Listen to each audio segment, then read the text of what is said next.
Thank you மூலாசுரன் மந்திருத்துமணி. இந்த மாதம் உங்களுக்கு நன்றாகவே தெரியும், இது எங்களுடைய கார்த்திகை மாதம்.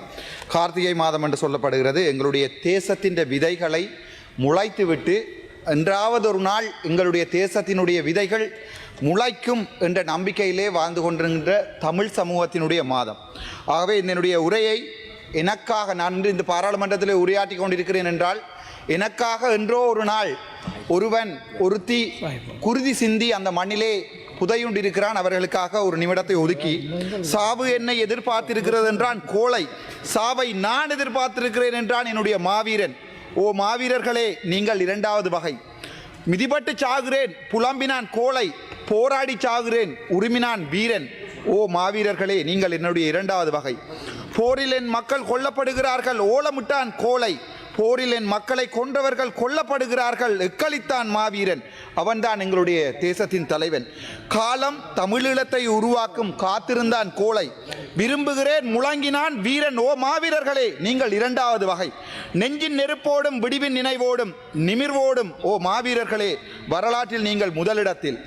தமிழனின் வீரம் காத்தீர், தமிழனின் மானம் காத்தீர், தமிழனை உலகறிய செய்தீர், வீண் போகாது உங்கள் தியாகம். விதைக்கப்பட்ட வீரர்களுக்கு எங்கள் வீர வணக்கம். நன்றி. இன்றைய தினம் வரவு செலவு திட்ட உரையிலே உண்மையாகவே நேற்றைய தினம் நான் வாக்களித்திருந்தது எதிராக. போன வருடம் நான் இவர்களுக்கு சார்பாக வாக்களித்திருந்தேன், உங்களுக்கு தெரியும். ஆனால் இந்த தடவை நான் எதிராக வாக்களித்தேன். அதுக்கு முக்கியமான காரணங்கள் என்னென்றால், நீங்கள் சொன்ன மாபெரும் பொய்கள், இதுவரை காலமுமே நீங்கள் மாபெரும் சொன்ன பொய்கள். முக்கியமான பிரச்சனை, எங்களுடைய அரசியல் கைதிகளை விடுவிப்பீர்கள் என்று சொன்னீர்கள். நீங்களும் ஒரு போராட்ட குழு. எங்கோ எங்களுடைய அரசியல் பிடிஏ எடுப்போம் என்று சொன்னீர்கள். பயங்கரவாத தடை சட்டத்தை எடுப்போம் என்று சொன்னீர்கள். எங்கே எங்களுடைய பயங்கரவாத தடை சட்டம்? இப்போ என்னுடைய கவலை என்னென்றால், மாகாண சபை எலெக்ஷனை வைக்கிறேன் என்று சொல்லியிருக்கிறீர்கள். மாகாண சபைக்கு இப்போது ஒரு மிகப்பெரிய போட்டி இருக்கிறது. ராமநாதன் அர்ச்சுனாக்கு எதிராக, ஒரு தனி மனிதனுக்கு எதிராக மிகப்பெரிய அரசாங்கங்கள், முன்னாள் அரசாங்கங்கள் மாபெரும் போராட்டங்களை ஆரம்பித்திருக்கிறது. சரி, அதில் தான் எங்களுடைய மதிப்புக்குரிய நீதிபதி இளஞ்செழியன் அவர்களை நானும் நம்பினேன், என்னுடைய சமூகமும் நம்பியது. ஆனால் காலம் போக போக தான் தெரியுது, 96ஆம் ஆண்டு செம்மணி, இந்த எந்த செம்மணியை நீங்கள் தோண்டிவிட்டு, எந்த செம்மணியை இப்போது மூடிவிட்டு மழை காலங்களிலே நீங்கள் அவற்றை மூடி வைத்திருக்கிறீங்களோ, அதே செம்மணியை 96ஆம் ஆண்டு இளஞ்செழியன் அவர்களால் தோண்டி இருக்க முடியும். ஆனால் ஜிஎல் பீரிசனுடைய மாணவன், ஜிஜி பொன்னம்பலத்தினுடைய மாணவன், மஹிந்த ராஜபக்சனுடைய சந்திரிகாவினுடைய தோழன் என்ன செய்தார் என்றால், புல்டோசர் மண் போட்டு மூடினாராம். நான் அரசியலுக்கு இப்போதுதான் எனக்கு தெரியும். மிகப்பெரிய கவலையோடு நான் அந்த விடயத்தை உங்களுக்கு சொல்லுகிறேன். அதைவிட வடக்கு மாகாணத்திலே வேலையில்லா பட்டதாரிகள் இருக்கிறார்கள். 1 2 இல்லை, 3000 5000 வேலையில்லா பட்டதாரிகள். நானும் ஒரு பட்டதாரி, எனக்கு அந்த வேலை தெரியும். நீங்கள் என்ன வேலை இல்லாமல் பண்ணினீங்க? ஆனால் நான் இன்று பாராளுமன்றத்தில் நிற்கிறேன்.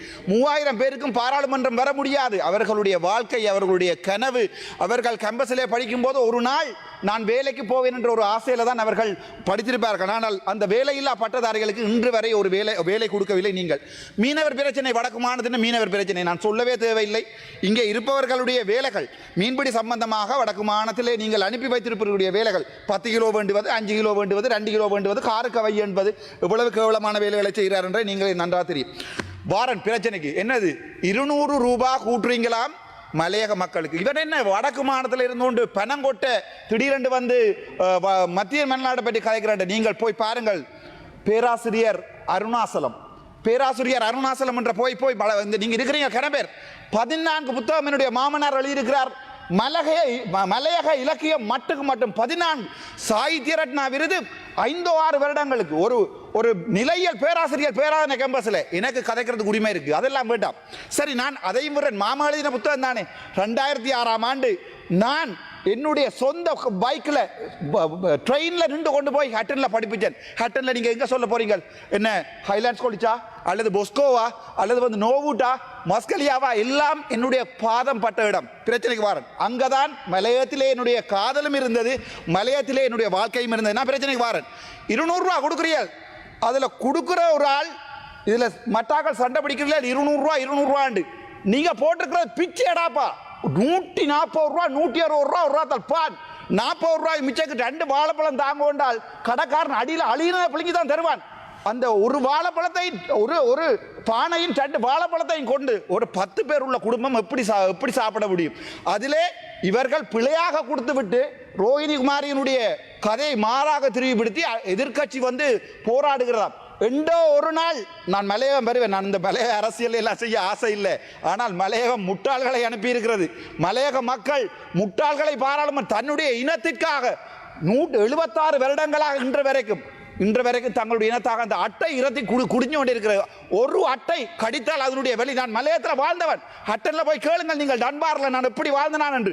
ஆனால் இன்று வரைக்கும் உங்களுடைய ஒருவர் அந்த மக்களுக்காக போராடவில்லை. என்றோ ஒரு நாள் நான் மலையத்திலே நிற்பேன். ஆனால் நிற்கிற நாட்களில் இதில் நிற்கிற எந்த ஒரு அரசியல்வாதியும் அந்த பக்கம் இருக்க மாட்டேங்கிறார். நான் ஒரு இனத்துக்காக போராடியவனை பார்த்து வளர்ந்தவன் நான். சரி, அதையும் விடுவோம்.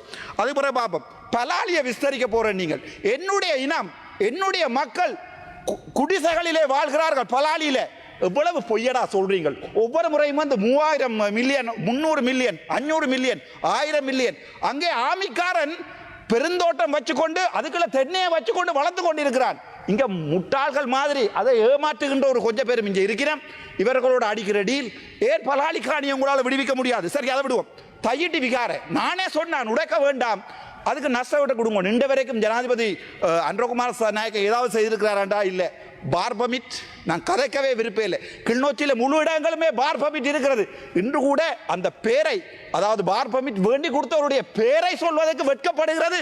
நலிந்த ஜேதிச மந்திரித்துவமா அதை வெட்கப்படுகிறார். முடிந்தால் பேரை சொல்லுங்க. அலார் பார் பர்மிட். இலங்கையிலே அதிகுறைந்த வருமானம் உள்ள மாவட்டம் கிளிநொச்சி. ஆனால் இது நடக்கிறது, அங்கே கொண்டே 11 பாரை அடுக்கி இருக்கிறார்கள் ஏனைன் ரோட்டில். உங்களுக்கு ஒரு முதுகெலும்பு இருந்தால் ரணிலுடைய ஆட்சி காலத்தில் அந்த பார் பர்மிட்டை கொடுத்த வேண்டும் தயவு செய்து சொல்ல முடியுமாங்களா? உங்களுக்கு அரசியல் நாளைக்கு உங்களோட மீட்டிங், தமிழரசு கட்சி நாளைக்கு உங்களோட மீட்டிங். ஆகவே நீங்கள் அந்த விடயங்களை ஒரு நாளுமே வெளியே சொல்ல மாட்டீங்க. சரி, விஷயத்துக்கு வரும். சுதேச வைத்தியத்துறை 2000 இப்போதுதான் அவர்களுடன் கேட்டு கதைக்கேன். சுதேச வைத்தியத்துறை, யுனானி சித்த வைத்தியத்துறை மாணவர்கள் இப்போது ஒரு ஆசிரியராக கூட வேலை செய்ய முடியாமல் அவர்கள் வாழ்ந்து கொண்டிருக்கிறார்கள். 2009 பாஸ் அவுட் பண்ணவர்களுக்கு இன்று வரைக்கும் வேலை இல்லை. 2016 தான் கடைசியாக இன்டர்ன் கொடுத்திருக்கிறீர்கள். உங்களால் ஏலாதண்டா சொல்லுங்கடா. ராமநாதன் அர்ச்சுனா வடக்கு மாகாண சபையில் நான் செய்து காட்டுறேன் வடக்கு மாகாண சபையை. ஆனால் ஒன்று மட்டும் சொல்லுறேன், சிங்கள இனத்தை நம்பி வாழ்வதற்கு நாங்கள் தயாராகவில்லை. ஏனென்றால் நீங்கள் பிச்சையை போடுவீங்க, அதுக்கப்புறம் அந்த பிச்சையை பாவிக்க மாட்டீங்க, அதுக்கு கொஞ்சம் கரடி குட்டி அனுப்புவீங்க யாழ்ப்பாணத்துக்கு. அந்த கரடிகளுக்கு இப்போ எங்கே இருந்து காசு வருதுன்னு தெரியாது, எங்கே காசு போட்டு தெரியாது. இப்போ பின்னுக்கு கழித்து போட ஒரு பாராளுமன்ற உறுப்பினர் சொன்னார், ஏன் டாக்டர் எதிராக வாக்களித்து நிற்கிறேன். நான் சொன்னேன் போன முறை அனுப்பின காசு 5% கூட பாவிக்கவில்லை என்று. அதுக்கு அவர் சொன்ன பதில் என்னண்டா, அப்போ இந்த வருஷம் பாவிக்கணும். அப்படித்தான் உங்களோட வாக்கின் லைப்ரரிஸ், உங்களுடைய வாக்கின் நடமாடும் நூலகங்கள் என்று நீங்கள் சொல்லுறதுக்கு இந்த வருட வரவு செலவு திட்டத்தில் ஒதுக்கப்பட்டது அடுத்த வருடத்துக்கு பாவிக்க முடியாது என்று கூட உங்களுடைய ஆக்களுக்கு தெரியாது. சரி, அதை விட உங்களுடைய ஒரு சில பாராளுமன்ற உறுப்பினர்கள் மாம்பழ தோட்டம் வைக்க போறார்கள். இந்த செம்மறியலுக்கு இதை தவிர வேற எனக்கு வார்த்தைகள் இல்லை. முட்டாள்களுக்கு மாம்பழ தோட்டம் வைக்க போறேன் என்று சொல்லி போய் டிசிசி மீட்டிங்கில் அனுமதி கேட்கிற இந்த முட்டாள்களுக்கு எப்படி வடக்கு மாநிலத்தை அபிவிருத்தி செய்ய முடியும்? அங்கே ஒரு கல் நடுறது, இங்கே ஒரு ஓட்டு டைப்பை திறப்பது, அதான் அபிவிருத்தியா? இந்த உங்களுடைய ஏமாற்றங்களை நம்பித்தான் நான் இந்த விடயங்களிலே நான் யோசித்துக் கொண்டேன். இல்லை, அரசாங்கத்துக்கு சப்போர்ட் பண்ணுவதில்லை என்று. மிகப்பெரிய கவலை. அதை விட உங்களுக்கு எத்தனை ஊழல் இதுவரைக்கும் வடக்கு மாநிலத்தில் இந்த ராமநாதன் அர்ச்சுனா நேரடியாக பேங்க் அக்கவுண்டுகளோட தெல்லிப்பளை ஆதார வைத்தியசாலை ஊழல், சாவச்சேரி ஆதார வைத்தியசாலை ஊழல் 17 மில்லியன், தெல்லிப்பளை ஆதார வைத்தியசாலை ஊழல் உங்களுக்கு 38 மில்லியன், அதோட பருத்தித்துறை ஆதார வைத்தியசாலை ஊழல் உங்களுக்கு அப்படி நேர அக்கவுண்ட் நம்பரோட 38 மில்லியன் கொண்டு வந்து போட்டு இந்த வரைக்கும் நீங்கள் என்ன செய்றீங்க? நாங்கள் தேடுறோம், நாங்கள் பார்க்குறோம். உங்களுடைய இந்த இதால தான் உங்களுடைய அரசாங்கம் நாசமாக போகிறது. நீங்கள் சொன்னது முழு பொய். நீங்கள் என்ன சொன்னீங்க தமிழில்? நான் உங்களுடைய அதாவது இலங்கை முழுவதுமான அரசியலை தமிழில் கதைக்க விரும்பவில்லை, நான் சிங்களத்தில் சொல்கிறேன். அதை விட இந்த டிசிசி மீட்டிங் நடத்துகிறீர்கள். டிசிசி மீட்டிங் நடத்துபவர்களுக்கு அறிவென்ற சாமானே இல்லை. ஆனால் நடக்கும் லைப்ரரிகள், அதாவது எங்களுடைய 159 பாராளுமன்ற உறுப்பினர்களும் நடக்கும் லைப்ரரி என்று சொல்லுகிறார்கள். ஆனால் அந்த டிசிசி மீட்டிங் நடத்துகின்ற லைப்ரரிக்கு தெரியாது எவ்வாறு ஒரு டிசிசி மீட்டிங்கை நடத்துவது என்பது. சரி, அதையும் விடுவோம். சரி, மன்னார் புத்தளம் பாதை, நேர விடயத்துக்கு வருகிறேன். மன்னாரில் வாழ்கின்ற முஸ்லீம் சமூகம், நீங்கள் தான் சொல்றீங்களே நாங்கள் இனம் இல்லை, மதம் இல்லை, பிரச்சனை இல்லை, நாங்கள்லாம் உண்டா வாழ்கிறோம். மன்னாரில் வாழ்கிற ஒரு முஸ்லீம் சகோதரர் தன்னுடைய புத்தளத்தில் இருக்கிற நண்பருடைய வீட்டுக்கு வர வேண்டுமா இருந்தால் அனுராதபுரம் வந்து கிட்டத்தட்ட 1.5 மணித்தியாலும் 2 மணித்தியாலும் டிராவல் பண்ணி தான் வரணும். எவ்வளவு ஆக்சிடென்ட், எவ்வளவு ரோட்டுகள், எவ்வளவு பெட்ரோல் வீண் விரயம். அதுக்கு நீங்கள் சொல்றது உங்களுக்கு அரசியல். ரிசாத் பதியுதீன் போடப்பட்ட பாதை திறந்தால் மன்னார் மக்களுடைய வாக்குகள் முழுக்க ரிசாத் பதியுதீனுக்கு போயிடும் என்று அதையும் நம்பி நம்பி ஒரு சில முஸ்லிம் மக்கள் உங்களை மாதிரியான அரசாங்கத்துக்கு ஓட் போடுகிறார்கள் என்றால் தன்னுடைய இனத்தினுடைய 2 சமூகங்களை இணைக்கின்ற ஒரு காட்டு பாதையை கூட இந்த அரசாங்கத்தால் திறந்து விட முடியாது. நான் போனேன் யூரோப்புக்கு, பின்னாலே இருக்கிறாருங்க ஒரு முஸ்லிம் பாராளுமன்ற உறுப்பினர், யூரோப்புக்கு போனேன் நான். அந்த யூரோப்பில் ஒவ்வொரு ரயில்வே ட்ராக்குக்கும் ஃபென்ஸ் அடித்திருக்கிறார்கள்.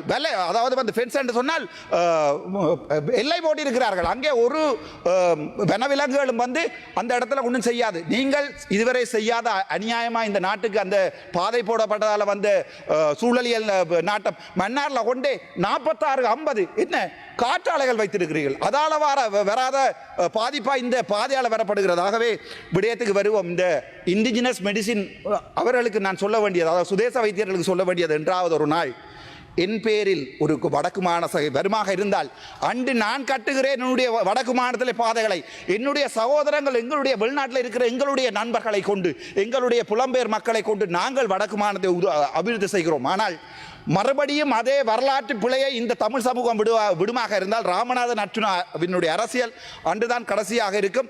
அதன் பிறகு எந்த அரசியலை நான் நினைக்க மாட்டேன். நான் என்னுடைய மாகாண சபைக்கான உங்களுக்கு உறுதிமொழி